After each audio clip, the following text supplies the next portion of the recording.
Olá, sejam todos bem-vindos a mais um episódio do podcast Boleiros de Humanas. Como sempre, sou Miguel Galute Rodrigues, diretamente de São Paulo, e estou aqui hoje com o meu co-apresentador, Guilherme Ribeiro Paturi, diretamente de Toronto, no Canadá, e hoje com um convidado muito especial, meu amigo Matheus Machado, diretamente de Pamplona, na Espanha. Primeiro, vamos a Toronto. Gui, como é que você está hoje nesse nosso 14º episódio do Boleiros de Humanas? Alô, Miguel, alô, caros ouvintes, e alô, Matheus, muito obrigado por estar aqui, cara, um prazer enorme te receber, e como sempre, prazer enorme meu de estar aqui, e muito entusiasmado pro tema de hoje, que é bem interessante mesmo. Perfeito, Gui. Também estou entusiasmado para esse episódio e ainda mais entusiasmado por poder contar com a presença do nosso caro Matheus. Mate, como é que você está hoje nesse nosso episódio? Alô, Miguel, alô, Gui. Muito obrigado pelo convite, agradeço muito a oportunidade de estar aqui e, claro, bastante animado para falar do Derby Vasco. Perfeito. E como o Matheus já abriu aqui, um Mate que está falando diretamente de Pamplona, na Espanha, hoje vamos conversar um pouquinho sobre o futebol na região do País Basco. Vamos entrar no que é essa região em si, para os que não conhecem muito bem. É um pouco mais difícil do que aparenta ser. Tem algumas denominações específicas e o Matheus é o especialista no País Basco, até porque ele é residente da região. E com isso, como sempre, vamos ter aquela conexão clássica aqui do Boleiros de Humanas com o campo do esporte, como as ciências sociais, né? Todos devem conhecer o movimento basco, essa identidade que também está atrelado a um sentimento nacionalista e até mesmo separatista na região. Vamos conectar isso com as equipes de futebol da região, principalmente o Athletic Clube, o Athletic Bilbao e um pouquinho do Real Sociedade, formando aí o derby basco, igual o Mate já abriu. E vamos então entender toda essa conexão e essa importância do futebol para a identidade basca. Sem mais delongas, então, passando para o nosso primeiro bloco, o Kickoff.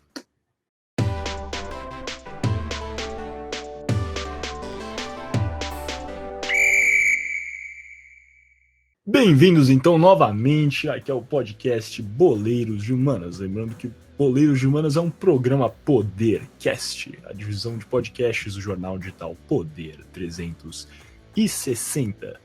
Entrando aqui de bate-pronto no nosso kickoff, vou chamar o meu caro amigo Gui, diretamente de Toronto, do Canadá, de novo, para falar um pouquinho sobre a história do País Basco, explicar o que é essa região e entender por que essa região em específico tem um sentimento de nacionalismo bastante acentuado, até mesmo para os padrões espanhóis. Como alguns também devem saber, existem outros movimentos separatistas na Espanha, talvez mais popular, seja o da Catalunha, mas também temos a da Galícia e, enfim, as regiões autônomas na Espanha todas têm um sentimento forte entre si, mas eu creio que a do País Basco está, se não é a mais forte, é com certeza uma das top 3 dentro do território espanhol, não é mesmo, Gui? Justamente isso, Miguel. E aqui nesse bloco, como você falou, a gente vai entender por que a história...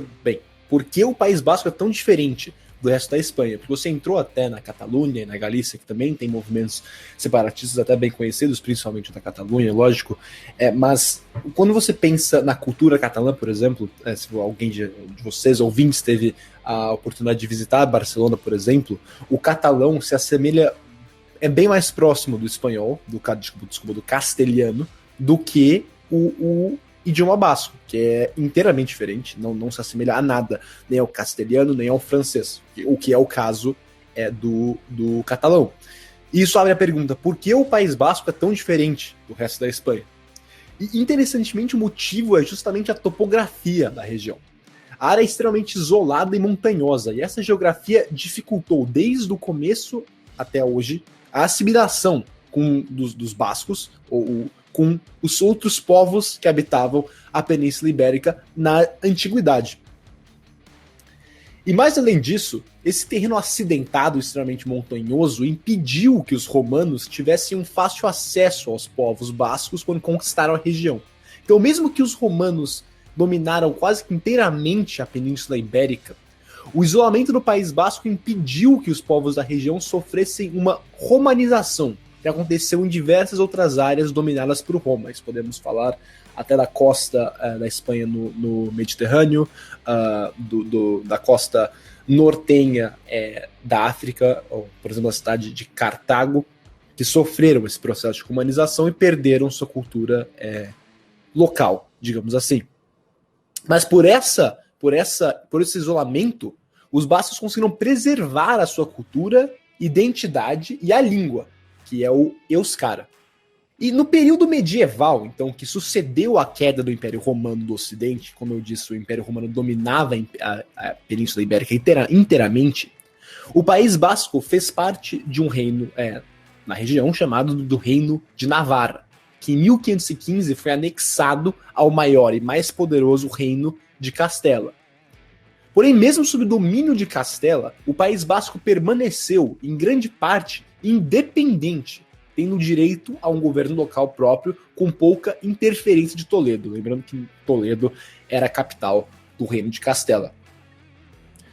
E essa autonomia, digamos, que o País Basco tinha sob o domínio de Castela e depois da Espanha, foi revogada por Madrid no começo dos anos 1800. Lembrando que agora, nesse momento, em 1800, o Reino de Castela tinha dado lugar à Espanha, porque tinha se formado no século XVI, com a junção das coroas justamente de Castela e de Aragão. E o fim da relativa independência do País Basco deu início a um forte movimento nacionalista na região. Esse movimento pregava por uma unidade política e por uma nação basca completamente independente do Reino da Espanha. E em 1936, cedendo a uma forte pressão do Partido Nacionalista Basco, ou PNV, sigla em castelhano, e esse partido foi criado em 1895 justamente para avançar o nacionalismo basco, conseguiu pressionar as Cortes Gerais, ou o Parlamento espanhol, a aprovar o Estatuto Autônomo Basco. E esse estatuto devolvia uma grande autonomia à região, permitindo a criação de um governo local basco que teria independência financeira e cultural do governo central em Madrid. Mas essa independência, ou autonomia, melhor dito, foi curta, não foi mesmo, Miguel? Ela acabou rápido.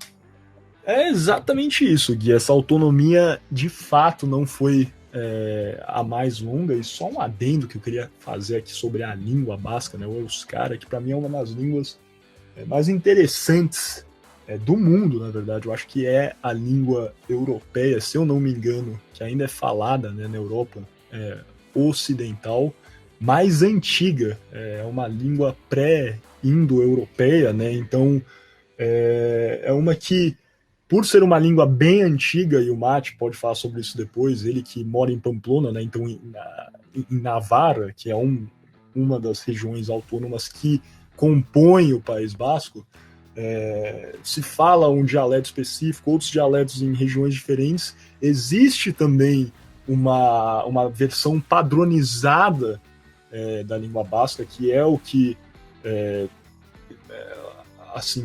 tem tentado os linguistas bascos têm tentado impor essa versão padronizada do basco, mas ainda assim é uma língua bastante complicada, tem o seu próprio alfabeto também, né? E é uma língua que para mim é interessantíssima. Eu poderia falar aqui horas e horas e horas sobre a origem da língua basca, mas enfim, não estamos aqui para falar só disso, e o Mate depois complementa. Mas como o Gui vinha falando, apenas um ano após a forte pressão do PNV e para conseguir a autonomia que o País Basco tanto queria, ou seja, em 1937, essa autonomia foi mais uma vez revogada devido à Guerra Civil Espanhola. Em abril de 1937, os nacionalistas, liderados por Francisco Franco, bombardearam a cidade basca de Guernica. Esse bombardeio foi realizado pela Alemanha de Hitler e a Itália de Mussolini, aliados de Franco na Guerra Civil. Esse ataque destruiu Guernica e permitiu que as forças de Franco tomassem Bilbao, a capital do País Basco. Com isso, Franco garantiu sua vitória no norte do país. Vou falar um pouco mais sobre isso adiante também, quando passarmos de bloco, mas acho que vários devem conhecer também a obra do pintor espanhol Pablo Picasso, Guernica, que está no Museu Reina Sofia, em Madrid. E é uma obra, né, que demonstra o que foi esse ataque à cidade, né, à vila de Guernica, onde as tropas alemãs simplesmente dizimaram essa vila, e foi uma forma de testarem o poderio de Hitler, né? Eles acabaram com esse pequeno assim, assentamento basco. E para os que não conhecem a obra de Pablo Picasso, joguem aí no Google, vale a pena dar uma olhada. Só de você avistar a obra dá para entender um pouco do horror, do terror que foi vivenciado nesse ataque a Guernica e, bem, a superioridade, né, das forças nacionalistas devido ao apoio tanto de Hitler e de Mussolini, e como os bascos, por mais de lutarem pela sua autonomia, não conseguiam fazer frente ao avanço das forças franquistas. Não é mesmo, Mate?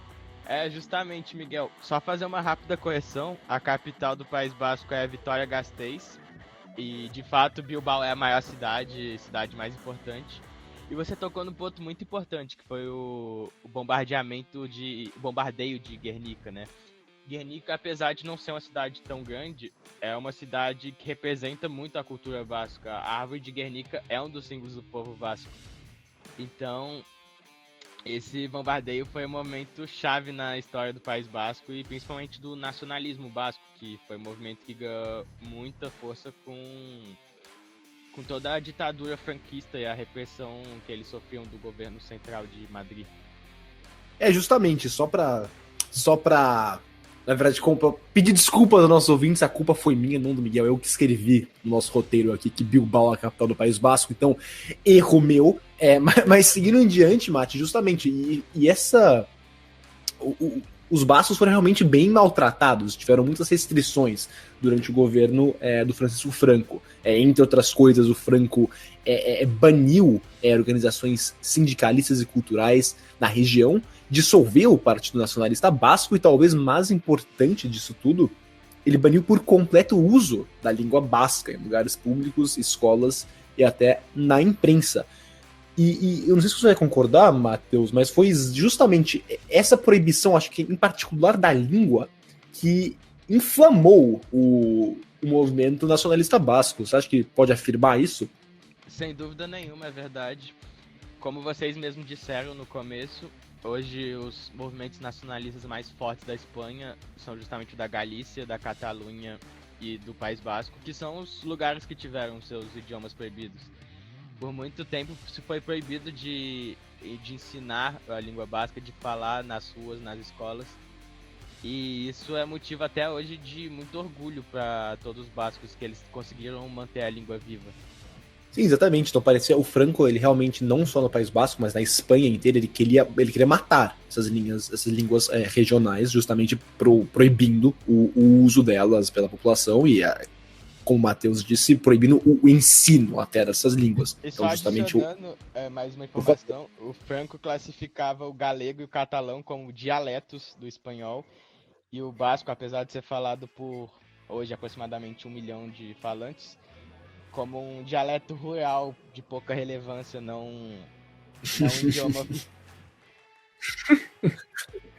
É isso, exatamente. Ele queria matar essas línguas, acho que em especial, talvez, o basco, por ser tão distinto do castelhano. Ele queria realmente, acho que, unir a Espanha com o castelhano e, no processo, matando a identidade cultural de diversas regiões do país. E essa, como o Mate falou, foi exatamente essa proibição que levou a esse nacionalismo basco a aumentar exponencialmente, e isso levou à criação do ETA. mas vamos entrar no ETA um pouco mais adiante de nosso arremate. E agora vamos passar para o nosso Toco e Me Voy, onde vamos falar um pouco mais sobre o futebol no País Basco.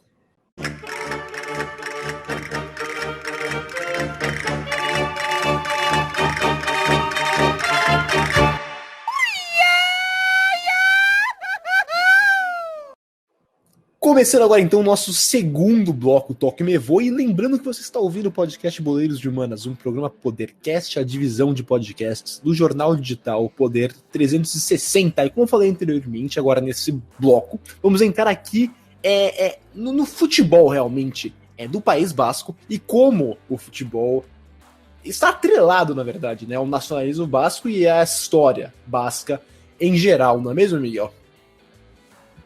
É exatamente isso, Gui.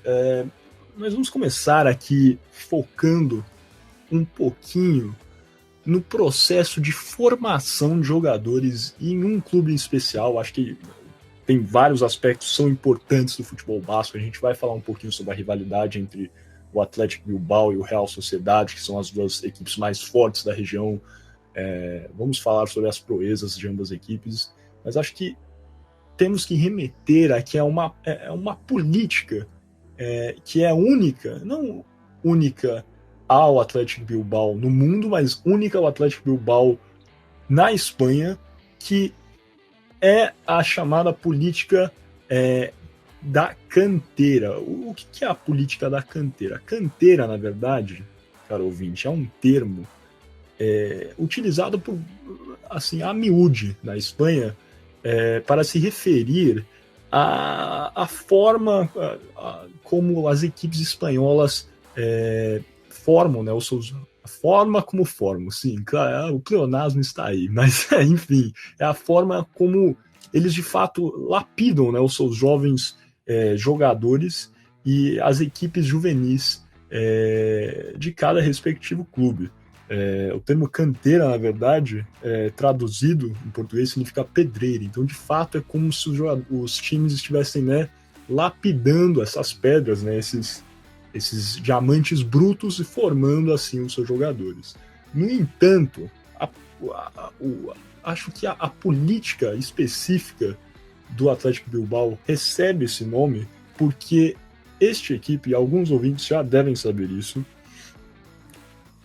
essa equipe é famosa por contratar e contar em seus jogadores somente com jogadores que são provenientes de sua própria base ou outros jogadores de origem basca, ou seja, nascidos na região geográfica do País Basco, ou, caso estes sejam estrangeiros, tenham sido inteiramente formados por uma equipe no País Basco. Ou seja, o Athletic Bilbao pode contratar um jogador brasileiro caso ele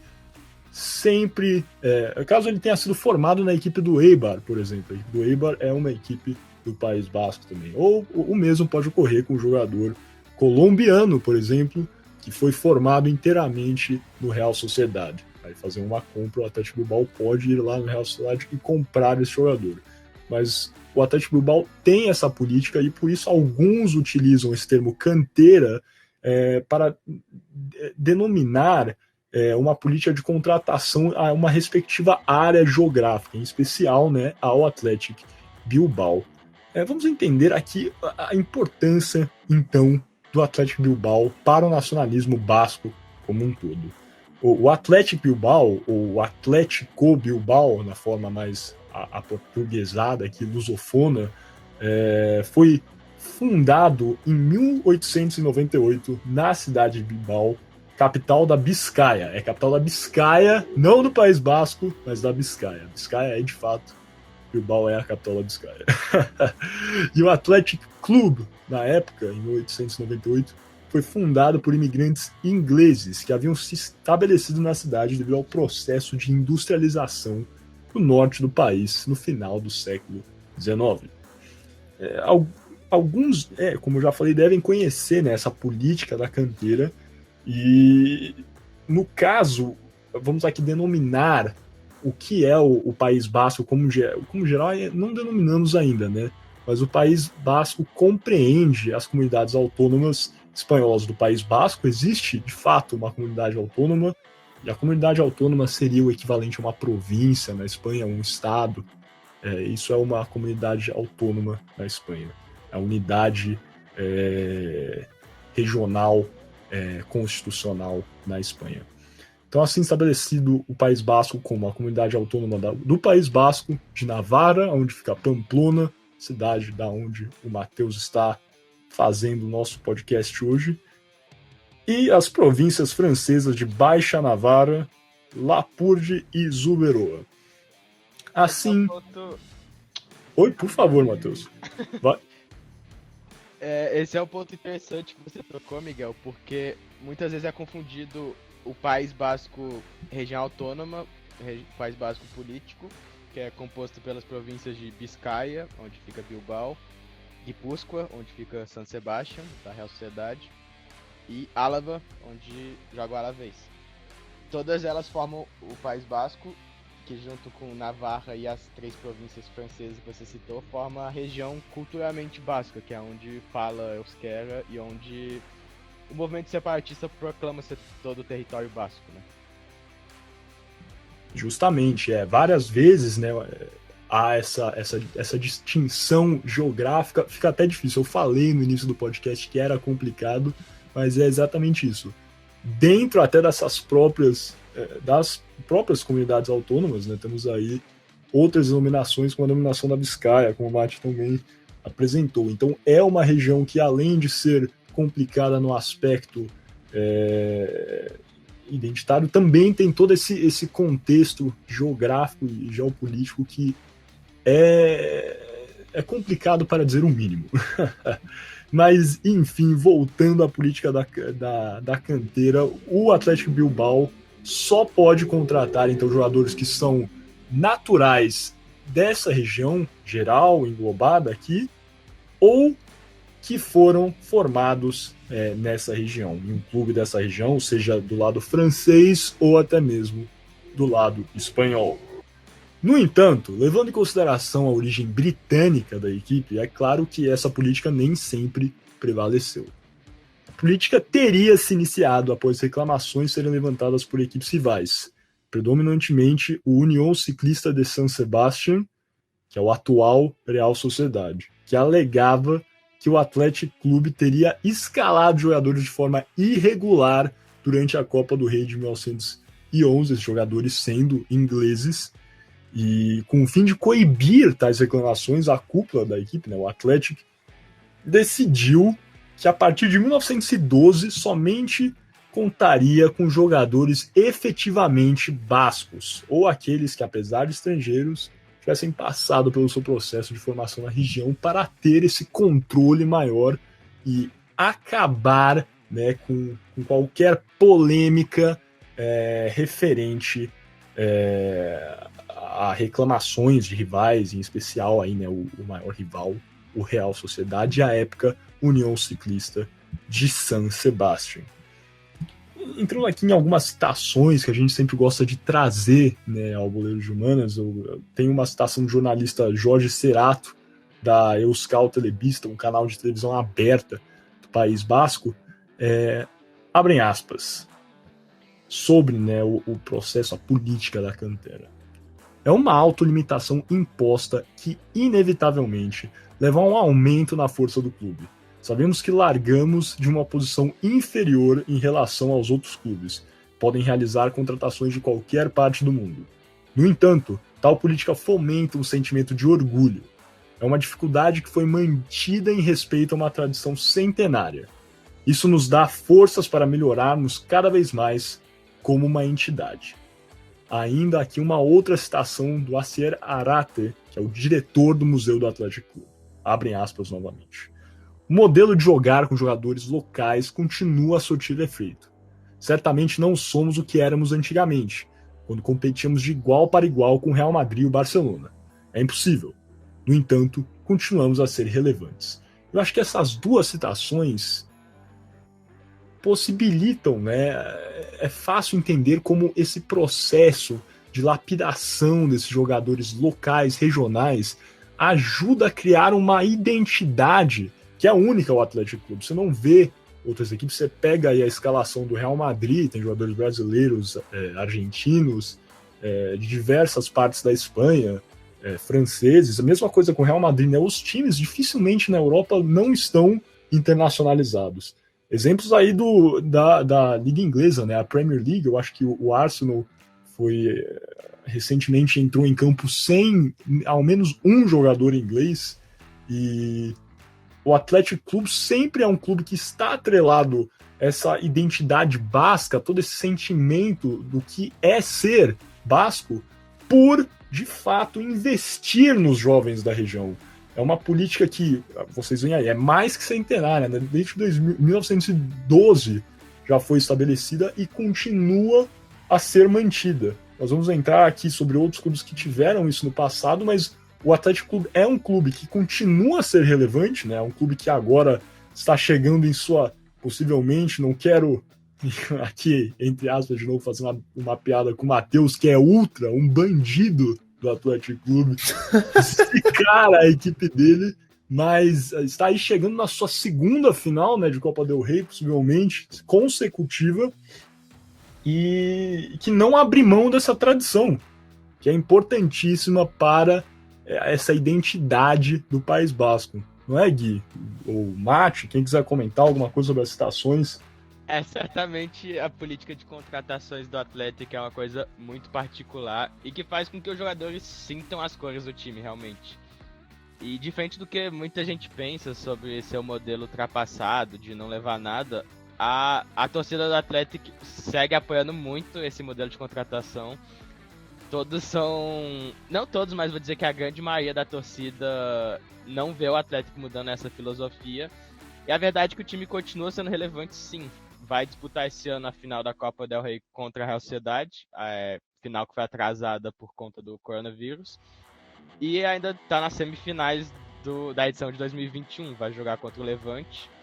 Chegando na final pode enfrentar Sevilla ou Barcelona. Então tá aí o Atlético com chance de ganhar 2 Copas del Rey. Exatamente. Alguma coisa a adicionar, Gui? Não, só queria adicionar que é interessante isso, porque por causa dessa limitação política, né, da cantera, acaba que diferentemente de outros clubes da Espanha, do mundo, o Atlético acaba não contratando jogadores, ou seja, já formados, não só de outras regiões da Espanha, mas jogadores estrangeiros. Então, por exemplo, não poderiam trazer, deixa eu pensar, um jogador bom que joga na Argentina atualmente, o Nath Fernandes não poderia ir jogar no Atlético Bilbao. O que você olhando assim parece que seria uma limitação bem ruim para o clube, mas como o Matheus já falou, não acaba não sendo. O Atlético é um clube extremamente relevante na Espanha que disputa títulos mesmo com essa política. E como ela ela é atraente, a torcida, eu acho que sim, se funciona e a torcida gosta, não tem por que parar, mesmo parecendo uma coisa atrasada, acaba talvez não sendo. Eu vejo tudo isso de uma forma muito saudável, para ser sincero aqui. Porque a verdade é que o Atlético investe muito na formação de jovens da sua própria região. E muitos dos jogadores hoje das principais ligas da Europa foram formados na base não só do Atlético, mas de outros times da região, como o Real Sociedad, Eibar, Osasuna, são todos times com divisões de base muito fortes, e também é onde o Atlético mais contrata. Inclusive, um motivo de polêmica muito grande é justamente o Atlético contratar muitos jogadores seus rivais. Recentemente teve o Íñigo Martínez, que era um dos principais jogadores da Real Sociedad até então, contratado por 32 milhões de euros para o Atlético Clube. Joga numa rival hoje e vai disputar uma final de Copa contra o seu ex-time. E você tocou nessa, eu lembro quando o Griezmann, né, jogava na Real Sociedad. Para quem não sabe, o Griezmann é cria da Real Sociedad, chegou lá, o Griezmann que é da Normandia, né, também tem descendência portuguesa, o Griezmann, mas nasceu na Normandia, ou seja, não era do País Basco, mas ele foi jogar bem jovem, acho que 14 anos, na Real Sociedad.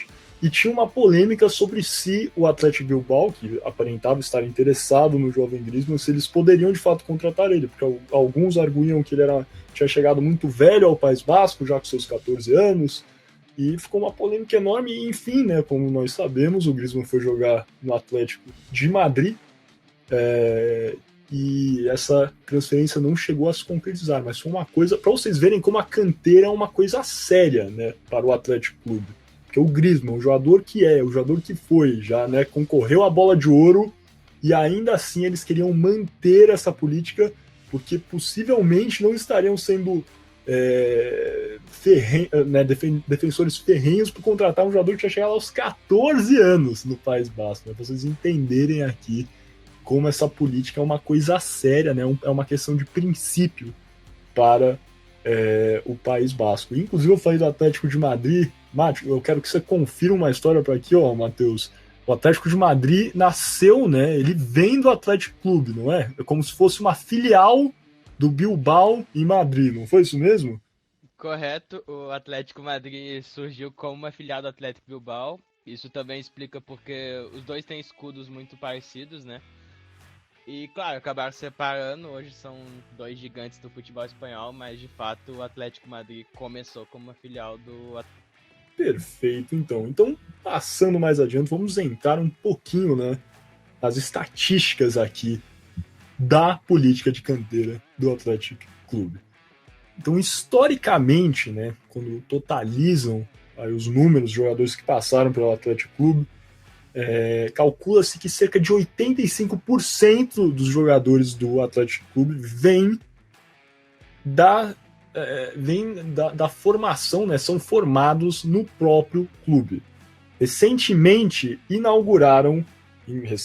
mais ou menos, né, passou por vários processos de restauração, em 2013, inclusive, mas em 1971 foi inaugurado o Centro de Formação de Atletas de Lezama, que é uma cidade próxima a Bilbao, fica a cerca de 15 quilômetros do centro de Bilbao, e nesse centro de Lezama, eu acho que é onde o Bilbao passou, né, a alavancar, de fato, essa guinada para formar seus próprios atletas. O centro, que, né, como eu já falei, passou por várias reformas e, enfim, fica próximo à cidade de Bilbao e ocupa uma área de 13 hectares. Você pode fazer uma comparação aqui. 13 hectares é uma área considerável, ainda para a Europa, né, onde geralmente não tem tanto espaço assim para fazer construções, mas fazendo uma comparação aqui com os nossos clubes. O Gui, que torce para o Atlético Mineiro, Cidade do Galo tem 250 mil metros quadrados, né? Enquanto Cotia, um dos CTs do São Paulo Futebol Clube, tem 220 mil metros quadrados, e a Barra Funda, que é o CT onde o São Paulo Profissional, o Centro Cotia, é um centro de formação de atletas, exclusivamente para a base, né? A base do São Paulo já é maior que o Atlético. Pensem nisso aí, caro ouvinte. Enquanto o CT da Barra Funda tem 44 a 45 mil metros quadrados. E eu tentei buscar aqui informações sobre o CT João Saldanha, né, do nosso querido Botafogo glorioso, clube que o Matheus torce no Brasil, não sei se torce mais, acho que ele está mais para o Atlético agora, especialmente considerando o momento do Botafogo, mas não achei exatamente o tamanho do CT João Saldanha, mas imagino que também seja maior que o do Atlético, porque em 2010 ele foi eleito pelo canal Sport TV, né, do Grupo Globo, como um dos melhores do país. Então você pode ver, com certeza o centro de Lezama é um centro de excelência, mas ainda assim, em um espaço que em comparação com outros pode ser considerado modesto, entre aspas, com certeza tem, né, lá campos de excelência, centros clínicos de excelência, o acompanhamento é perfeito, mas ainda assim, um espaço reduzido, eles conseguem revelar e lapidar vários jogadores importantíssimos, não só para o Atlético, mas para o futebol mundial. E, Miguel, só uma rápida intervenção. Que fica até estranho, né? Que a Cidade do Galo e Cotia são imensos desse tamanho, mas acho que é importante ressaltar, caso algum ouvinte não entenda muito de futebol, que isso acontece porque justamente a cidade do Galo fica fora do centro de Belo Horizonte, fica, na verdade, acho que fora de Belo Horizonte em si, numa cidade próxima, e a mesma coisa acontece com Cotia, que teoricamente não fica em São Paulo, não é, Miguel? Fica justamente, chama Cotia a cidade, não? Exatamente, fica em Cotia, que é bem na região metropolitana de São Paulo, conurbado, na verdade, né? Tudo uma grande massa metropolitana. De fato, não ficam nos grandes centros urbanos, mas até aí também, né, o CT de Lezama não está necessariamente no centro de Bilbao. Está a cerca de 15 quilômetros de Bilbao, mas ainda assim eu acho que é gritante, né, essa diferença em tamanho, e obviamente isso também importa na quantidade de jovens. O Bilbao recebe uma quantidade exorbitante de jovens que eu fiquei chocado até pelo tamanho. No início, né, de cada ano tem cerca de 1.500 novos recrutas. Obviamente não são todos que passam para as equipes superiores, mas são os recrutas jovens, porque no Atlético Bilbao eles pegam os jogadores no sub-10 e vão lapidando eles até chegarem de fato ao profissional. Então cada ano eles recebem esses aí 1.000 e poucos meninos e vão lapidando e cortando e vão chegando, né, em fases mais avançadas para servir a equipe do Atlético Bilbao. E se você está pensando que essa política, né, da canteira vai, né, diminuir a qualidade do time, você está errado, simplesmente errado. Não tem outro jeito de colocar, a não ser que você está assim bastante equivocado, porque como o Mate já abriu aqui, não, eu falei um pouquinho também, o Atlético Bilbao está possivelmente indo para a sua segunda final de Copa do Rei consecutiva, e os resultados, no geral, assim, historicamente, são exorbitantes, muito bons, na verdade.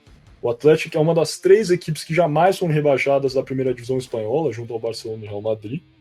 É a segunda equipe que mais cedeu jogadores para a seleção espanhola na história, atrás somente do Real Madrid. Então pare para pensar nisso, é uma equipe que só pega jogadores, e eu acho que isso aí ainda mais demonstra como esse incentivo aos jogadores do País Basco, esse processo de lapidação, né, faz com que haja essa admiração do povo basco pelo trabalho do Atlético Bilbao e por essa política da canteira. Por isso que o Mate falou que ele acha que uma grande parcela da torcida do Atlético Bilbao não quer que isso acabe, porque justamente tem tido bastante efeito.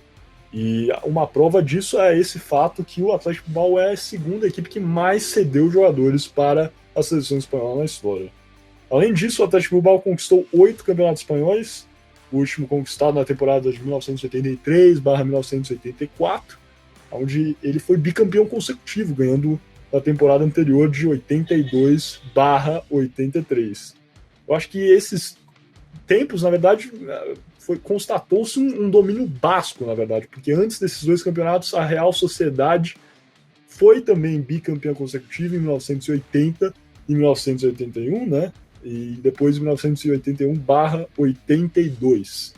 E esses 8 campeonatos espanhóis colocam o Atlético aí como o 4º maior campeão da La Liga, na primeira divisão espanhola, atrás somente do Real Madrid, Barcelona e Atlético de Madrid. Além disso, Miguel. Vai fundo. Abriu uma parênteses aqui, Miguel. De fato, os anos 80 são considerados como os anos de ouro do País Basco no futebol. Com esses 4 títulos seguidos, foi um domínio basco. E muita gente imaginou que essa tendência ia continuar por mais muitos anos. Mas o fato é que nem Real nem Atlético conseguiram levar o Campeonato Espanhol depois disso. Porém, o Atlético, além do espanhol, foi campeão da Copa del Rey em cima do Barcelona de Maradona, que também foi uma das últimas conquistas mais celebradas por parte da torcida do Atlético.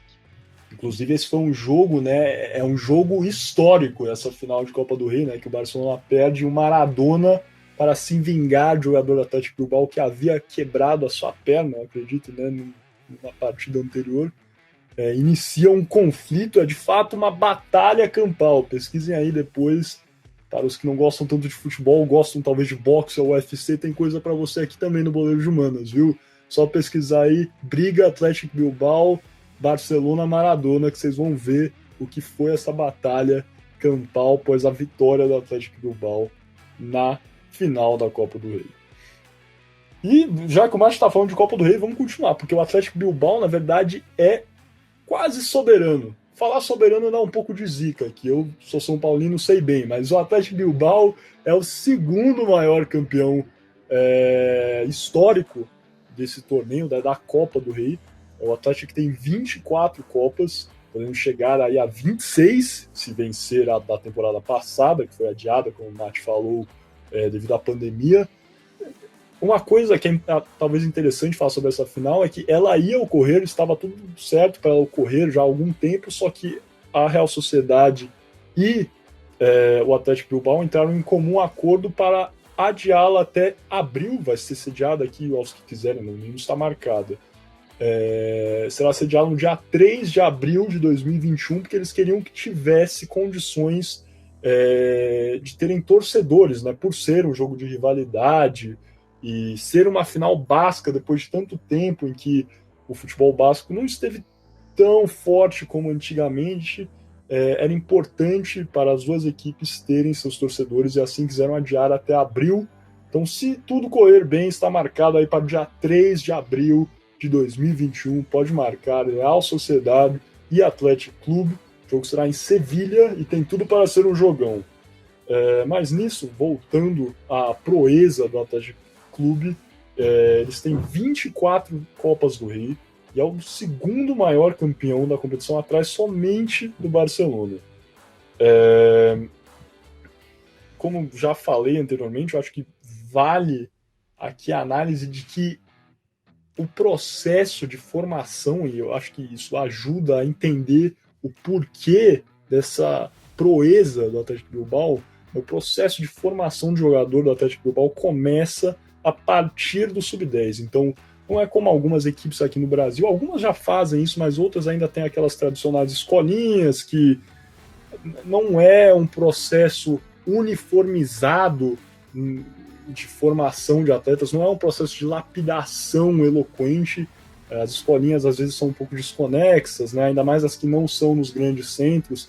Claro, isso aí ajuda a ter uma gama maior de jogadores também, mas algumas coisas se perdem, como toda essa coesão que o Atlético Bilbao consegue ter em sua formação.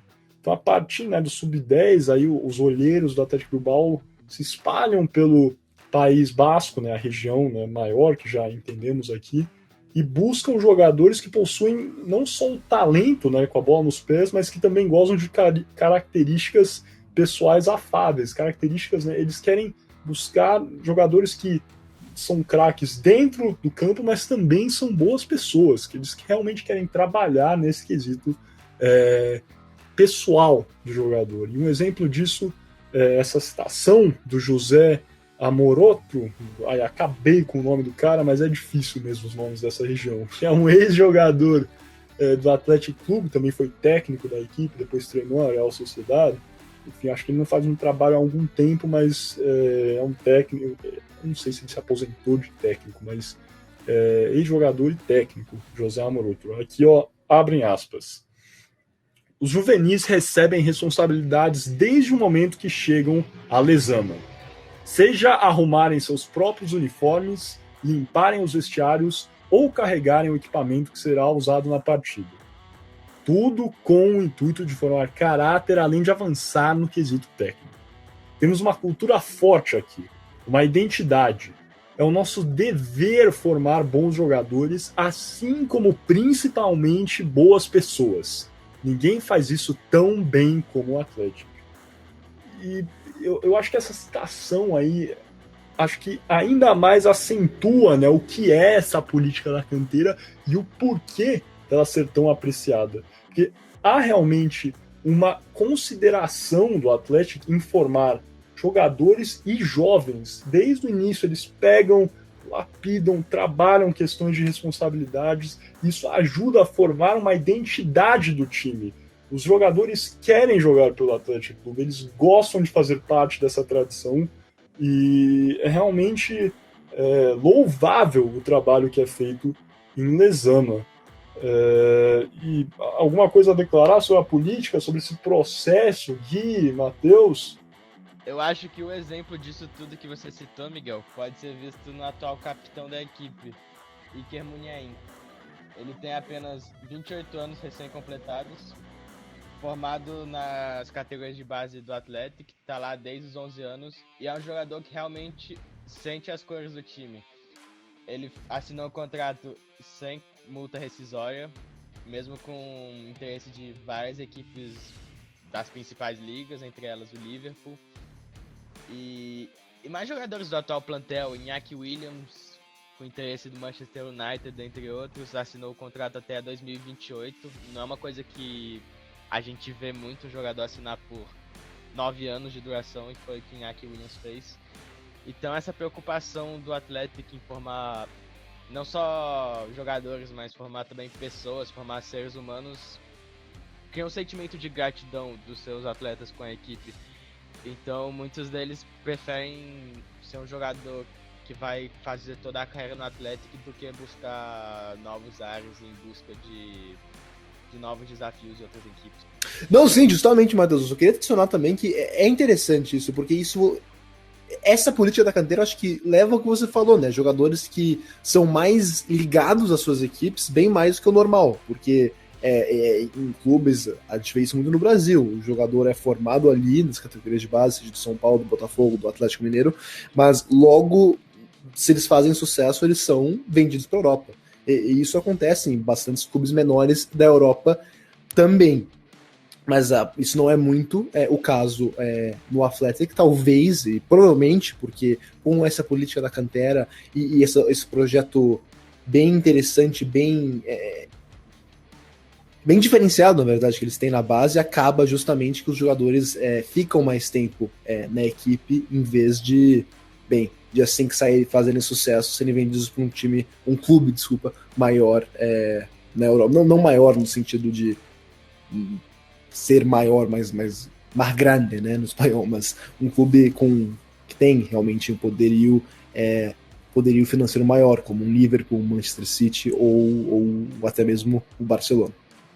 E outra coisa que eu acho vale acrescentar, Gui, que, bom, o Atlético sendo um clube com tamanhas conquistas e ainda sem poder contratar jogadores de fora, o resultado é que o Atlético é um time com finanças muito boas, ou seja, tem bastante dinheiro para investir e não pode contratar.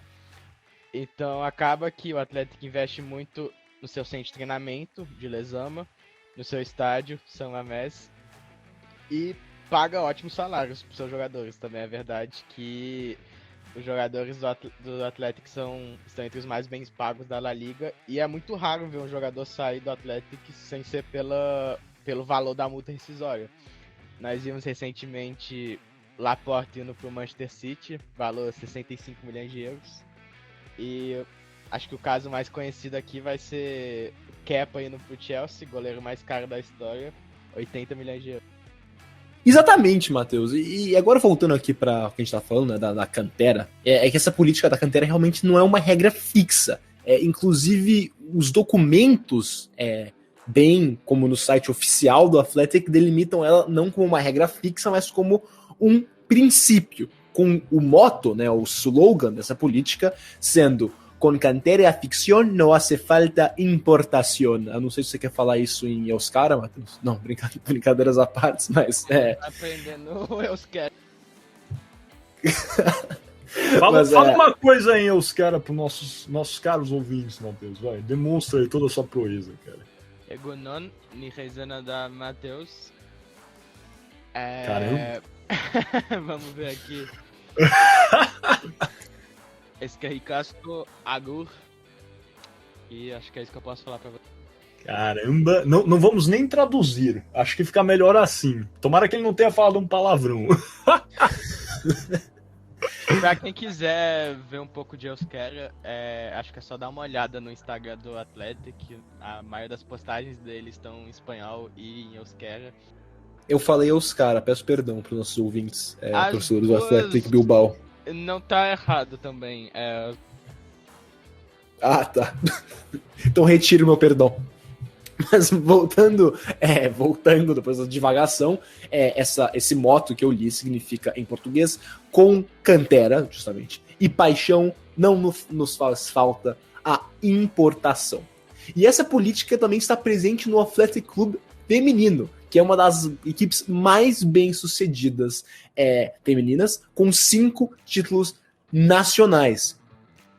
E essa política do cantera é tão, digamos, significativa, importante, que a própria Real Sociedade adotou uma política semelhante nos anos 60, mas, porém, deixou de lado ela em 1899 ao contratar o centroavante John Aldridge, irlandês, vindo ele do Liverpool. Então, como a gente pode ver no caso do John Aldridge, a Real Sociedade não ficou muito tempo com essa política similar da cantera do Athletic Bilbao. E acabou que, deixando de lado essa política de contratação, a Real Sociedade não foi tão bem sucedida, não é mesmo, Mate? Gui, verdade.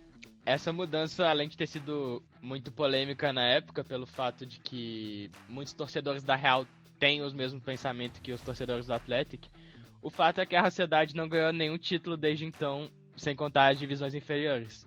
Exatamente isso, né? Não só... Eu acho que a culpa não é nem do John Aldridge, que o John Aldridge era um craque, né? O cara tem mais de 300 gols aí no futebol inglês e todos sabemos como isso é difícil. Marcou época no Liverpool e jogou até bem pela Real Sociedade, essa é a verdade. Tem números bons lá. Mas acho que essa quebra fez a Real Sociedade perder um pouco da identidade que eles estavam formando, né? Depois de começaram, depois de 20 anos, conseguiram ser bicampeões consecutivos numa liga que cada vez mais era mais competitiva. E acho que só uma quebra de identidade que contribuiu muito à queda deles, né? Depois, menos de 30 anos, eles caem para a segunda divisão, né? E eles não eram um time ioiô, né? Eles foram rebaixados em 2007, né? O time ioiô é aquele que desce e logo sobe, né? Igual, vamos lá colocar aí alguns exemplos. No Brasil temos o Vasco da Gama, que às vezes cai.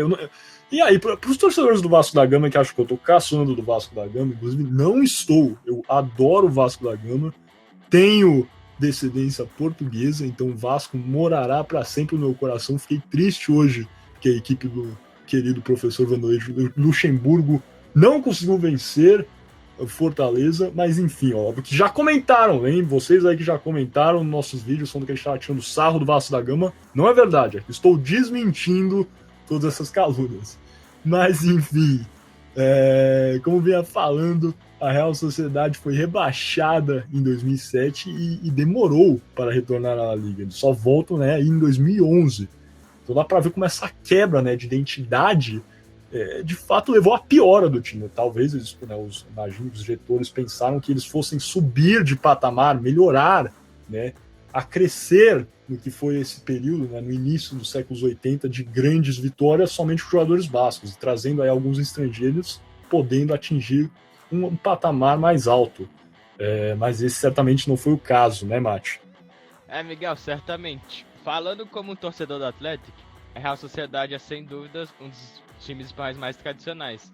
Mas fato é que depois que flexibilizaram essa política, né, vieram tempos de crise para a Real Sociedade. E vale destacar que, de fato, em 89 eles começaram a contratar estrangeiros, porém, somente estrangeiros. De 89 até 2002, a Real Sociedade só contava com jogadores bascos ou estrangeiros nascidos fora da Espanha. Eles apenas começaram a contratar espanhóis de outras partes da Espanha no ano de 2002.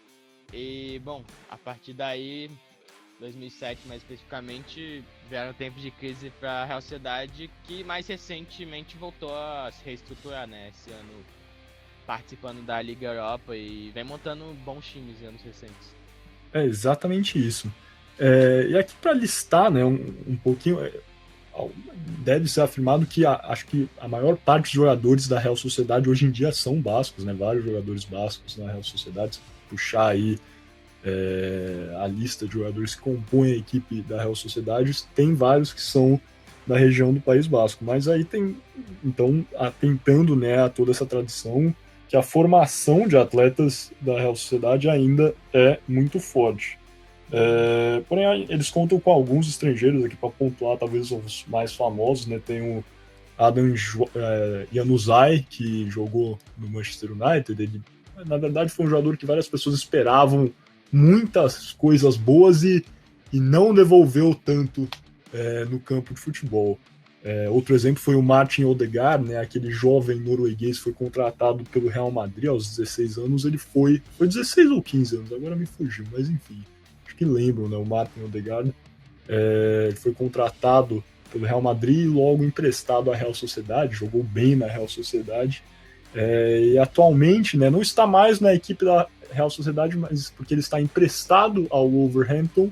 Mas temos o atacante William José, que jogou aqui no Brasil, no Grêmio Barueri, no São Paulo, Santos, Grêmio, enfim, que jogou muito bem na Real Sociedade, né? Inclusive conseguiu aí sua passagem para a Premier League, a liga mais disputada no mundo, pelo bom trabalho que fez na Real Sociedade. Então, de fato, acho que aí talvez a Real Sociedade, como o Mate bem disse, agora está atingindo um patamar melhor. Eles estão, de fato, solidificados na primeira divisão, atingindo posições boas, sexto colocado, acho que eles estão nessa temporada, e aí estão fortes na Liga Europa e outros campeonatos que eles também estão disputando. Então, acho que finalmente agora estão buscando uma nova identidade, que é de revelar bons jogadores bascos, contratar uma ou outra peça também importante estrangeira.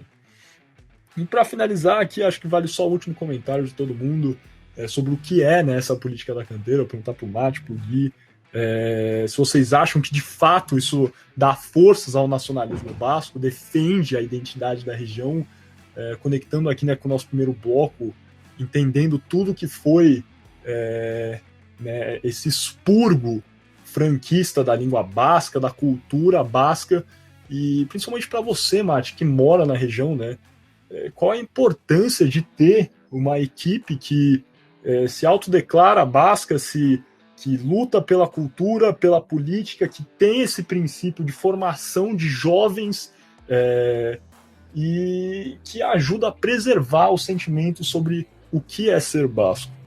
Sem dúvida, Miguel. Eu vejo o Atlético principalmente, mas também a Real Sociedade como dois símbolos do nacionalismo basco. Eu vejo que toda essa importância que eles dão às canteiras dão muita força à identidade basca. E vale ressaltar também que existe a seleção do País Basco, né? Não é uma seleção filiada à FIFA, mas disputa amistosos com diversas seleções do mundo, que, claro, é formada principalmente por jogadores do Atlético e da Real Sociedade, e recebe apoio da região. Então, sem dúvida alguma, eu vejo esses dois times como bandeiras do nacionalismo basco, e eu vejo que muita gente se sentiu até traída pela Real Sociedade quando eles deixaram de seguir a mesma filosofia que o Atlético segue até os dias de hoje. E só pra eu completar, eu vou... Bem, eu vou concordar bastante com o que o Mate falou. Eu não sabia antes de fazer a pesquisa para esse episódio, mas eu era inclusive uma das pessoas que achava que ter uma política de contratação como essa era, na verdade, atrapalhar o clube. Mas depois da pesquisa, sim, eu vi que é justamente o contrário.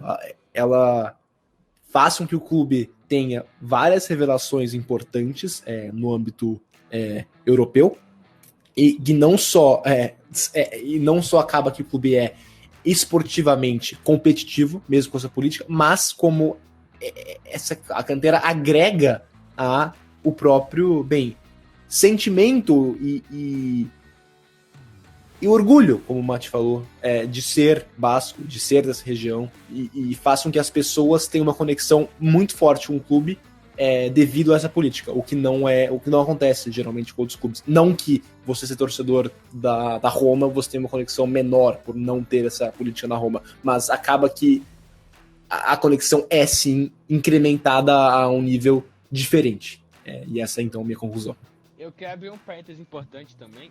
Eu vejo Por favor. que tudo isso é muito importante, a identidade basca, a cultura basca, mas não necessariamente a vontade de ser independente, do nacionalismo basco, né? De ter essa separação. Eu vejo que é um tópico, vou dizer, claro, muito polêmico na Espanha, mas eu não acho que a gente deve confundir essas duas coisas, de ter a identidade basca, de promover a língua basca, o euskera, né?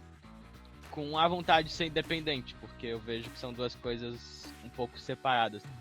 Perfeito, então acho que é exatamente isso aí, fizeram comentários ótimos, não tenho mais nada a adicionar, inclusive a gente já está se exaurindo aqui bastante o tempo do que a gente realmente passa nos 2 primeiros blocos, então infelizmente adoro esse tópico, foi um tópico que a gente pesquisou, gostei de pesquisar, me deu prazer de fato, mas não há tempo para mais nada, vamos fechar aqui esse nosso segundo bloco, longo kickoff dessa vez, mas também tinha muita coisa legal para explorar, para falar, e ainda mais com toda essa expertise aí do Matheus, vindo diretamente de Pamplona.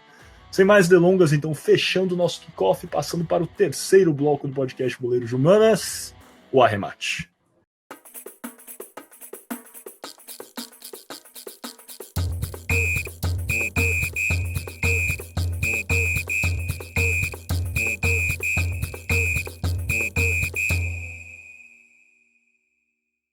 Bem-vindos então novamente aqui ao podcast Boleiros de Humanas. Lembrando que o podcast Boleiros de Humanas é um programa Podercast, a divisão de podcasts do jornal digital Poder 360. Aqui na nossa 14ª edição do podcast Boleiros de Humanas, estamos falando um pouquinho sobre o País Basco e a política de futebol, né? E como a política e o futebol caminham de mãos dadas nessa região. Temos aqui, como sempre, eu, Miguel Galute Rodrigues, de São Paulo, Gui, diretamente de Toronto, do Canadá, e Matheus Machado, vindo para nós de Pamplona, em Navarra, na Espanha. Agora a gente já conversou um pouquinho sobre a história do País Basco, entendeu o contexto histórico, falamos, né, sobre a política da canteira, do que é a importância dessa política e dos clubes do País Basco para a identidade basca. E agora nós vamos entender também um pouquinho sobre como é que está o panorama político no País Basco atualmente. Eu acho que alguns já devem conhecer, né, um pouco dessa história mais moderna do que são os movimentos dentro do País Basco, políticos, o que predomina nas câmaras internas, né, das comunidades autônomas que compõem a região, e até mesmo alguns grupos que já existiram ou ainda operam dentro do País Basco. Acho que cabe aqui falar, né, que o nacionalismo basco está pautado no irredentismo. Irredentismo, para alguns que não sabem, eu não sabia, por exemplo, estava lendo, pesquisando a respeito e aprendi. O irredentismo, na verdade, é a aspiração de um povo em completar a sua própria unidade territorial nacional, ou seja, anexar terras que prevalecem subordinadas a um domínio estrangeiro.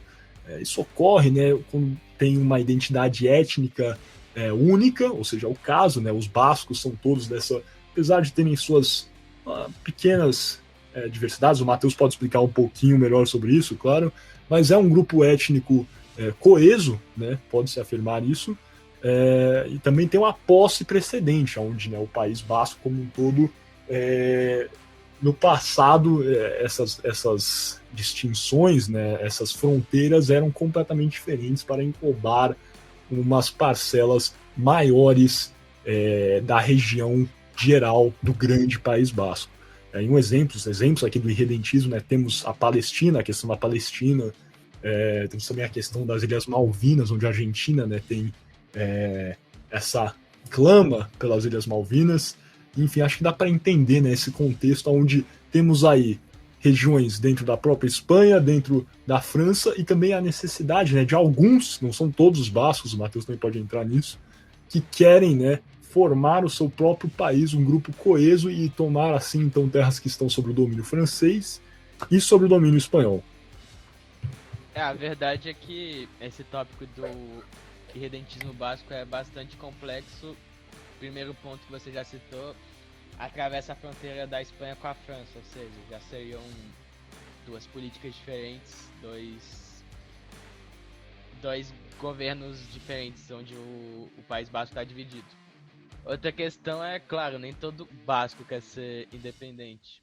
E eu falando de Navarra, vejo essa questão de outra forma também, porque claro que os bascos separatistas veem Navarra como parte do País Basco. Porém, muitos navarros não veem Navarra como parte do País Basco, veem a história de Navarra separada do País Basco. E, de fato, que as duas regiões falam o mesmo idioma, que é o euskera, tem a sua história compartilhada, mas se o País Basco independente contaria com Navarra ou não, já é outra questão. Então, claro, toda essa questão do separatismo é muito polêmica também pela questão de o que seria o País Basco inteiro, quais províncias estão inclusas nisso. É exatamente isso. Eu acho que eu já vim falando aqui várias vezes no podcast, né, que é uma questão polêmica, né, nesses textos, não só a questão da política, mas também da própria geografia. Por serem vários governos particulares dentro das próprias comunidades autônomas e também, né, evadir não só o território espanhol, indo também para a França, é uma questão que é bastante complexa. Eu, né, no momento, não vejo, no mínimo, não tenho total conhecimento assim da política do País Basco, óbvio, bem longe disso, inclusive, mas não vejo com o meu conhecimento, que é limitado, a possibilidade de um País Basco único e independente no futuro próximo, devido a essa grande complexidade da situação que tem em termos geográficos e políticos aí que pode ser analisado. O Matheus aí tocou tão bem nisso. Eu acho que para entender, né, um pouquinho sobre a atual o atual contexto, né, desse movimento separatista basco, cabe a gente voltar um pouquinho, de um pocão, lá para a Guerra Civil Espanhola, especificamente para o momento onde houve a redenção do exército basco frente às forças franquistas, e isso ocorreu, né, igual como o Gui já contou, aí depois da queda de Bilbao, no primeiro bloco, no kickoff, onde ficou firmado um acordo, o Pacto de Santonha, e esse acordo que foi firmado entre os bascos e Franco, mediado pelo Vaticano, teria que o Franco, em troca dessa redenção, daria mais autonomia à região do País Basco, principalmente na esfera econômica para a região, que, em tese, né, permitiria que essa região fosse se desenvolvendo e seria até proveitoso para os bascos. Também ficou acordado que os líderes bascos, né, bem como os soldados no geral, seriam concedidas a posição de prisioneiro de guerra, ou seja, eles não seriam torturados, não seriam mortos. No entanto, esse acordo não foi firmado pelo Franco em si, foi firmado por outro oficial. E o Franco, ao saber desse acordo, basicamente pegou e o rasgou, ou seja, teve a redenção e também cancelou o acordo. Ele não deu essa autonomia, não deu essa liberdade para o País Basco, e além disso pegou todos os bascos que conseguiu capturar, os prendeu, embora alguns foram soltos meses depois, vários, né, centenas, na verdade, foram mortos. Então, esse evento, né, que é o Pacto de Santonha, ficou até conhecido como a Traição de Santonha, né? Mesmo, Lati? Isso tem, assim, reverbera no contexto econômico do País Basco até hoje, que ajuda a entender, né, um pouco desses movimentos e as motivações que eles têm atualmente. Realmente, Miguel, um dos motivos que o movimento separatista basco já foi muito mais forte tem muito a ver com a questão econômica também. Hoje em dia, a região autônoma do País Basco, assim como a de Navarra, é isenta de pagar impostos ao governo federal, e é um dos motivos que o movimento separatista já não anda tão quente quanto da Catalunha, por exemplo, que sofre com isso de pagar muitos impostos ao governo federal e receber muito pouco. Então, desde o fim do franquismo, que foi quando o País Basco voltou a ter essa autonomia, a verdade é que o movimento separatista esfriou. Exatamente, mas mesmo com esse com o movimento independentista sendo esfriando, que nem o Mate falou, é importante entender um pouco do que foi o ETA, né? Que foi, bem difícil para mim pronunciar isso em euskera. Mike, você quer ler pra gente o nome do ETA? Euskadi tá Askatsuna. E a tradução ao português seria País Basco e Caramba, um linguista, mas daqueles, cara. É isso. Graduado no Miguel de Cervantes e no equivalente basco. Muito bem. Fundado em 1959 como um grupo de orgulho basco, o ETA evoluiu para um grupo paramilitar que conduziu ataques com bombas, sequestros e, dentre outros, na verdade, ataques em todo o território espanhol, com o intuito de alcançar a independência do País Basco. E entre os anos 60, quando foi fundado o ETA, e 2010, seus ataques mataram mais de 800 pessoas e feriram milhares. O ETA é classificado como um grupo terrorista pela Espanha, França, Reino Unido, Estados Unidos, Canadá e a União Europeia em geral. E ele anunciou várias vezes cessar fogo, e até que em 20 de outubro de 2011 anunciou em definitivo um cessar-fogo de fim de hostilidades. Mas somente em 2018 entregaram todos os armamentos para as autoridades e assim pondo fim à atuação do grupo. Mas eu só queria entrar rapidinho nesses ataques que o ETA, conduziu pela Espanha principalmente. Eu queria perguntar para o Matheus, que mora lá, Mate, se esses ataques ainda estão no imaginário, digamos assim, espanhol. Teria, não sei, um dia de memória, algum ataque específico? Ou é falado quando é o aniversário de um ataque? Tem algo desse tipo ainda? Falar especificamente a minha universidade, já teve um ataque do ETA em 2008. Porém, em anos recentes, não, a verdade que esfriou o ETA, bom, já dissolveram, né, em 2018. E a participação deles hoje é só ex-membros do ETA participando em partidos políticos e bom, a participação é totalmente política, mas o grupo terrorista em si já não existe mais. E na verdade não tem nem apoio dos bascos já faz muitos e muitos anos. Realmente, hoje em dia, todos veem como um grupo terrorista. Justamente. E teve também um ataque em 2004 em Madrid, bem famoso, poucos dias antes de uma eleição até na Espanha, no metrô, onde morreram 193 pessoas e mais de 2.000 ficaram feridas. E até hoje é meio ambíguo. Alguns dizem que foi a Al-Qaeda, o governo espanhol diz que foi a Al-Qaeda, afinal, que teria mandado esse ataque, mas alguns líderes do Partido Popular, que é o partido mais à direita da Espanha, disse à época que teria evidência de que o ETA foi responsável, mas acabou, essa evidência nunca veio a público. Mas é isso, eu até não sabia que tinha tido esse ataque à Universidade de Pamplona, mas é só para deixar claro que o ETA foi uma organização extremamente violenta, como os equivalentes na Irlanda, que nós conversamos nos nossos primeiros episódios do Boleiro de Humanas sobre o Rangers e o Celtic. A IRA e a Ulster Volunteer Force, apesar de serem organizações que também carregam para muitas pessoas um orgulho nacionalista de suas regiões em particular, são também grupos terroristas e têm que ser vistos como tal. Beleza, então eu acho que é exatamente o que vocês tocaram. A gente trouxe aqui o exemplo do ETA, né? O ETA que não é nem mais atuante, mas eu acho que é um grupo que sempre é lembrado por aqueles que conhecem um pouco da história do País Basco, essa luta, né, o separatismo basco. E é importante trazer, né, essa visão do Matheus, que mora na região e que conhece, né?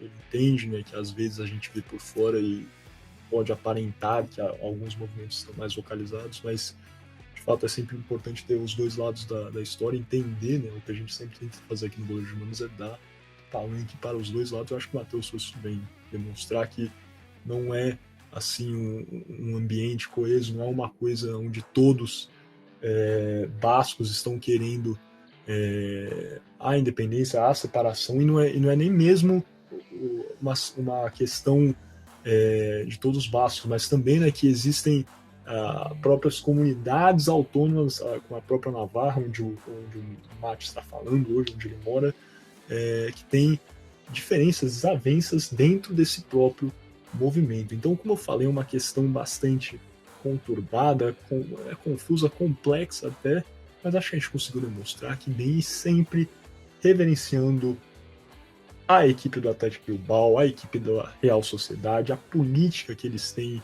de lapidar, de formar jogadores que vamos trazer alguma coisa de importante nisso, né? Não temos aqui no Boleiro de Humanas como decorar atuações como a do ETA, que, enfim, com o objeto de conseguir uma liberdade, entre aspas, uma separação, faziam ataques, mas é sempre legal ver equipes, entidades incentivando uma identidade e uma cultura tão complexa e bonita como a cultura basca e fazendo isso tão bem como o Atlético Bilbao e a Real Sociedade.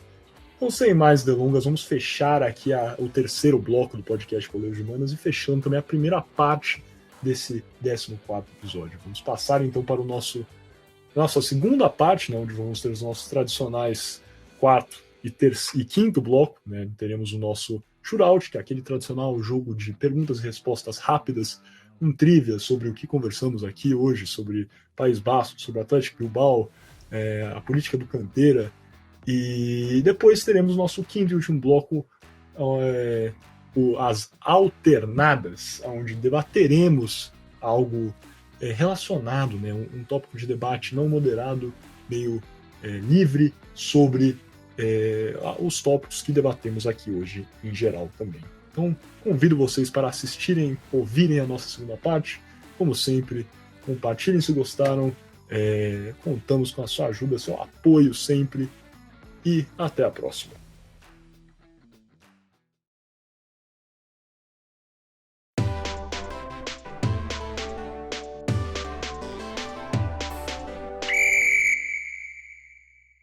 Então, sejam bem-vindos de volta à segunda parte do nosso podcast Boleiros de Humanas, na semana em que estamos falando sobre o País Basco e olhando mais a fundo a política de contratação e o clube em geral, né, o Atlético de Bilbao. Lembrando que você está ouvindo o podcast Boleiros de Humanas, um programa Podercast, a divisão de podcast do jornal digital Poder 360. Então vamos já ir de frente com o nosso shootout, nosso bloco tradicional de perguntas sobre temas relacionados ao episódio da semana. E hoje sou eu apresentando, geralmente é o Miguel, mas hoje vai ser eu que vou fazer as perguntas para o Miguel. E o Matheus que vão disputar, hoje não vai ter Canadá contra Brasil, vai ser Espanha contra Brasil no nosso shootout. Então, passando logo para a nossa primeira pergunta, qual foi a última temporada que o Atlético Bilbao disputou a Champions League? Seria a temporada 2014-2015, 2017-2018, 2015-2016 ou 2012-2013? Vamos começar então pelo Miguel, que é o mandante. Miguel, qual a sua resposta? Cara, e azedou, hein? Difícil essa pergunta, difícil. Cara, eu acho que o Atlético Bilbao, para se comentar de jornalista, jogou poucas vezes a Champions, eu acho. Então, vamos diminuir aqui, vai. 2018, 2017, eu acho que não. Eu tô tentando pensar nas equipes que jogaram, né, pela Espanha. Se eu não me engano, né, vamos sempre pensar que desde 2014, assim, sempre teve Atlético de Madrid, ou quase sempre, Real Madrid, Barcelona. 2017, 2018 foi o Villarreal, talvez? Ou 2015, 2016? Tem que ter um Valência por aí. Muito difícil essa pergunta. O Mate não pode responder primeiro. Vamos de... 2014, 2015. Resposta final 2014, 2015, então, para o Miguel. Agora passamos para o Matheus. Deve saber, por ser um fanático do Atlético. Matheus, qual a sua resposta? Infelizmente, o Miguel acertou, porque 2014, 2015 foi a última vez que eu saí. Cara, mas eu sou muito conhecedor do mundo da bola, cara. Alô, PVC, tudo bom? Então, resposta final, Matheus, 2014, 2015. Estão os dois errados. O que é isso? É brincadeira, é brincadeira. Resposta está certa. A última vez que o Atlético Bilbao disputou a Champions League foi entre 2014 e 2015. Então, passando para a segunda pergunta. Essa estava no episódio Se você prestou atenção, ouvinte, você sabe a resposta. Torcedores do Athletic Bilbao criaram outro clube de futebol na Espanha como uma espécie de academia de base para o Bilbao. Isso acabou não acontecendo, mas esse clube se tornou um dos mais importantes da Espanha. Qual é ele? Seria o Valência Clube de Futebol, o Clube Atlético de Madrid, o Real Madrid ou o Sevilha Futebol Clube? Agora vamos começar pelo Matheus. Bom, como a gente já falou no podcast, foi o Atlético de... Miguel? Sem cerimônias, aqui foram os colchoneros, Atlético de Madrid. Eu que, inclusive, trouxe isso no episódio, vamos todos lembrar, eu que trouxe esse tópico, tá bom? Então, é isso aí, Atlético de Madrid. Justamente, os dois estão novamente certos, a resposta é o Clube Atlético de Madrid. E agora, passando para a última pergunta, que pode servir de desempate. Qual outro clube europeu tinha uma política similar à da Cantera? E qual era essa política?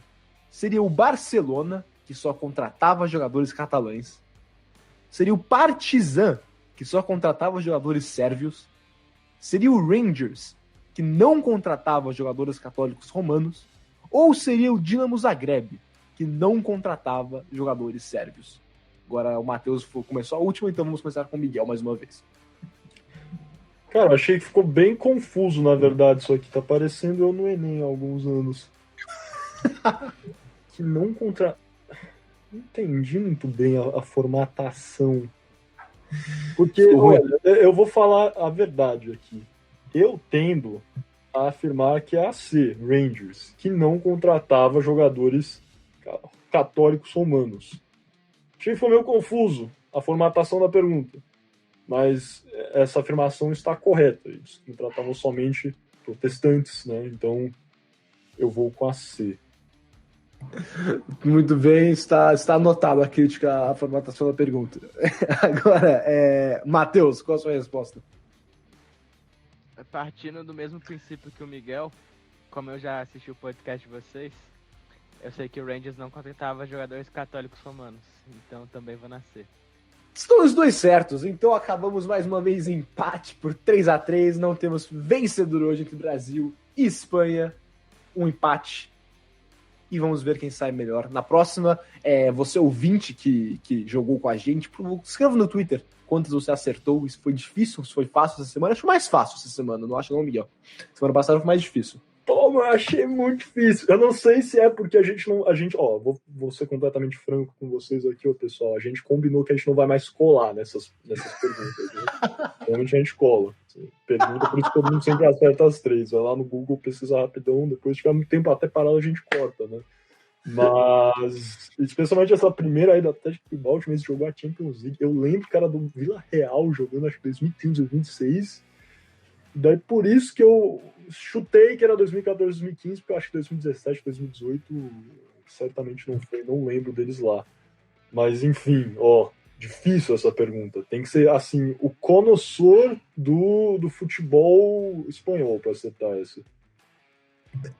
Muito bem. Então vamos fechar aqui o nosso shootout e passar para o nosso último bloco, as alternadas.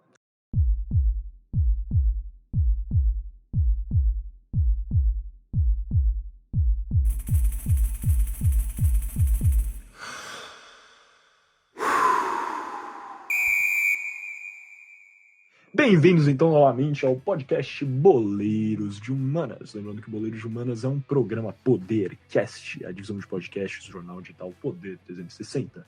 Chegamos aqui ao nosso último, quinto bloco do podcast Boleiros de Humanas, as alternadas, onde temos o nosso tradicional debate, né, sobre os tópicos que debatemos hoje, alguma importância, geralmente relacionada ao contexto brasileiro.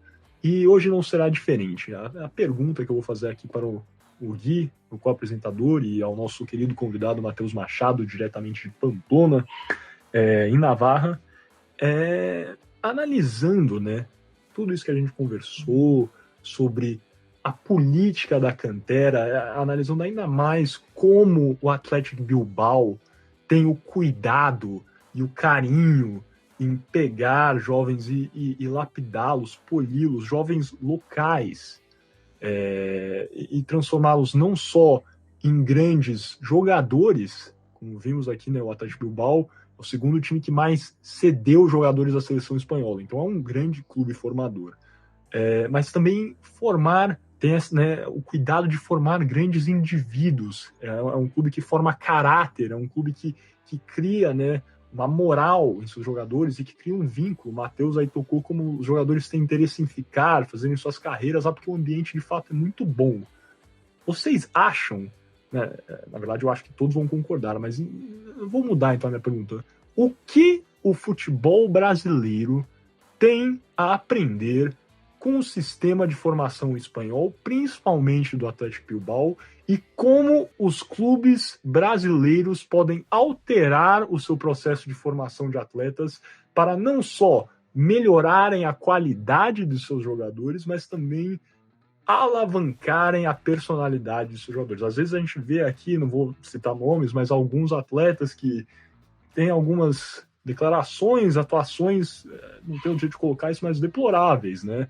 E eu tendo a imaginar que se esses atletas forem um pouco assim, mais assessorados, receberem o cuidado enquanto eles ainda estão numa idade pueril, igual ao cuidado, né? Falamos aqui sobre como o Atlético toma conta desde os 10 anos de dar responsabilidades, ajudar o jogador a crescer como homem. Como vocês acham, então, que o futebol brasileiro tem a aprender, assim, fomentando não só um sistema onde temos jogadores mais proficientes com a bola no pé, mas também que sejam melhores pessoas no geral?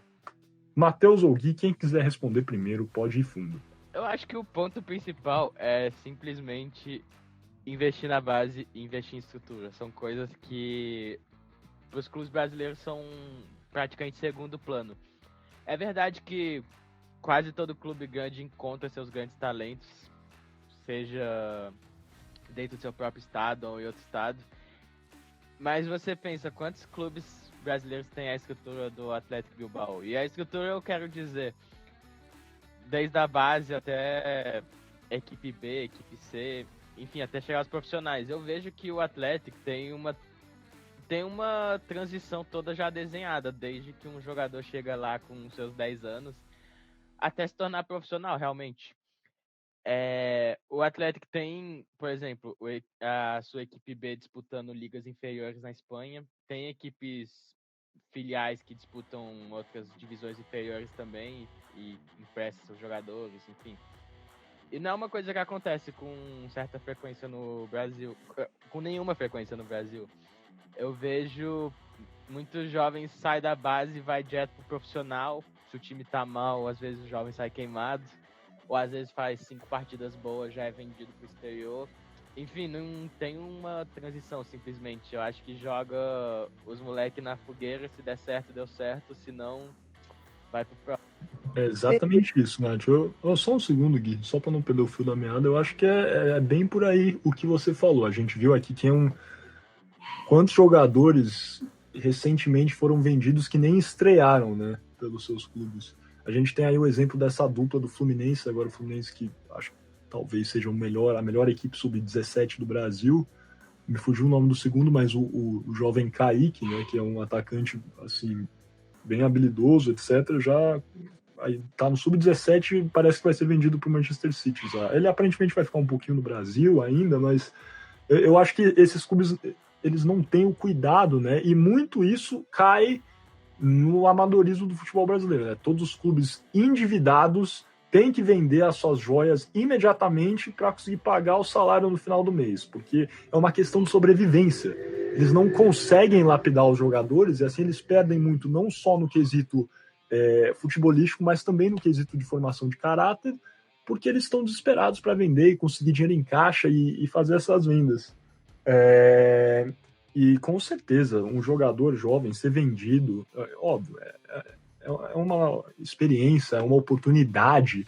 Não estou condenando, mas eu acho, né, que ser vendido por uma cifra milionária, isso muda um pouco o seu caráter. Você ainda está em processo de formação, às vezes você não é nem um adulto, né?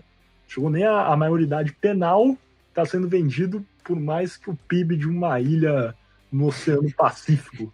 E o que isso muda a sua cabeça. Se o menino não é bem assessorado, ele não vai ter a formação de caráter que ele precisa ter. E eu acho que só vai resolver quando o futebol brasileiro for profissionalizado e os times tiverem, né, dinheiro em caixa e poderem, né, eles puderem fazer esse processo de amadurecimento de seus jogadores. Porque no momento é impossível. Eu concordo assim em gênero e número que você falou, Matheus. Gui, faz aí seu comentário. Eu também concordo muito com vocês, principalmente com o que você falou, Miguel, de você... os clubes brasileiros estão numa situação em que eles são meio que obrigados a vender.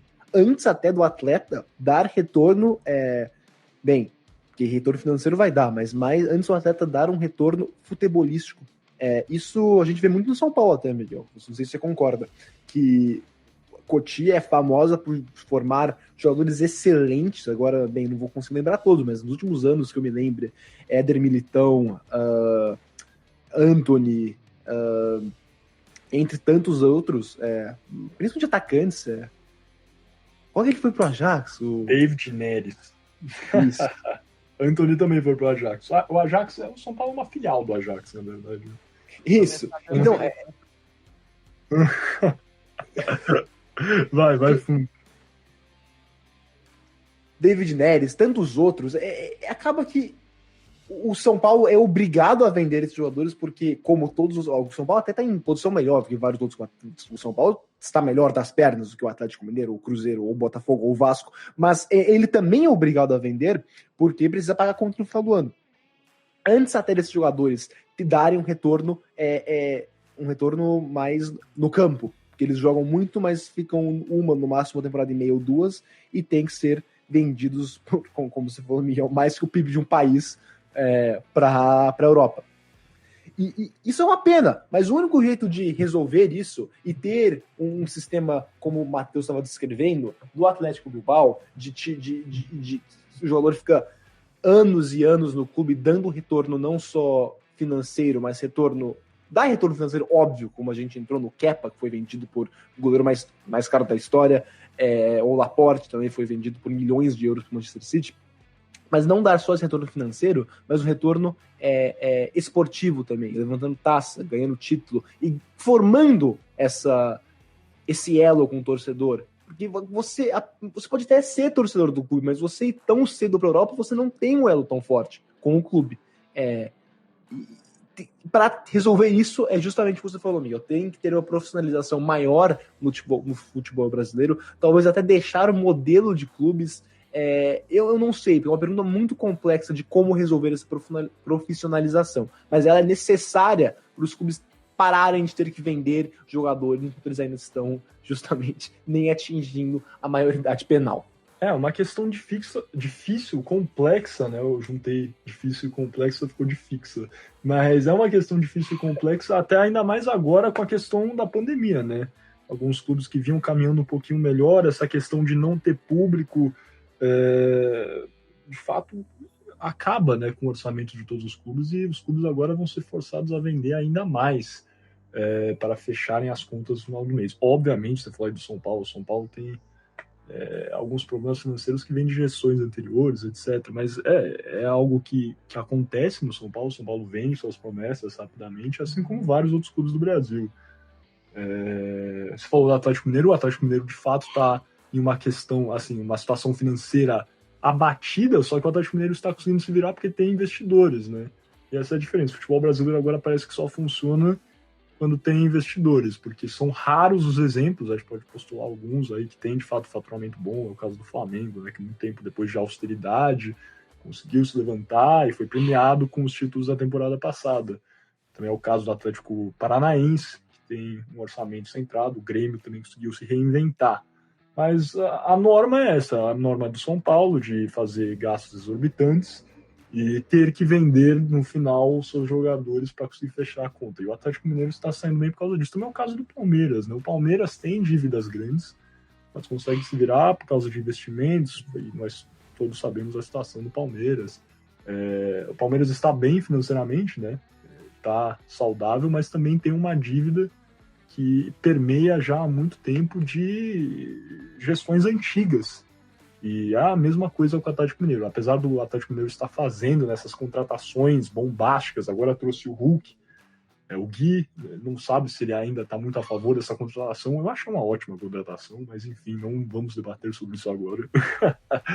Mas é justamente por isso. O futebol brasileiro tem 3 vertentes, né? A vertente onde o clube está se acabando nas dívidas e não tem uma saída se não vender os seus jogadores. A vertente onde, ou por um passo de sorte, ou, enfim, por uma questão alheia, consegue, né, arruma um investidor, ou, de fato, os gestores que sentam, passam um tempo austérios, talvez não se abatendo na necessidade de ganhar um título imediatamente, para depois recuperar o dinheiro e assim fazer um bom trabalho. E são essas 3 vertentes, e se eu tivesse que opinar, escolher alguma, eu iria na terceira, que é muito mais sustentável e saudável para o futebol brasileiro. Então é isso, pessoal. Já falamos aqui, exploramos vários temas. Eu acho que até para ficar melhor para você, cara ouvinte, não vamos nos alongar mais. Espero que vocês tenham gostado um pouco dessa nossa exploração. Gostaria de novamente agradecer ao nosso caro amigo Matheus Machado, diretamente de Pamplona, na Espanha, por ter participado. Eu acho que ele adicionou muito aqui ao nosso podcast. Sempre é bom ter, né, esses convidados que trazem um pouco da visão local quanto a esses eventos, a esses acontecimentos históricos que tocam, né, sociedades locais. É sempre bom, e a gente vai continuar a fazer isso aqui no podcast Boleiros de Humanas, trazer essas visões presenciais quanto a esses aspectos. Convido vocês, por óbvio, a pesquisarem mais sobre a história do País Basco, sobre a Guerra Civil Espanhola, sobre o Franco, e com certeza mais sobre o Athletic Clube, sobre a Real Sociedade, a política, né, da canteira que o Athletic persegue há tantos anos, e o impacto que isso tem não só no futebol do clube, mas também no sentimento, nessa identidade e nessa intenção de alavancar, né, o sentimento basco dentro da região. Sem mais delongas, então, agradeço pela sua audiência, conto com o seu like, com o seu compartilhamento, e até a próxima.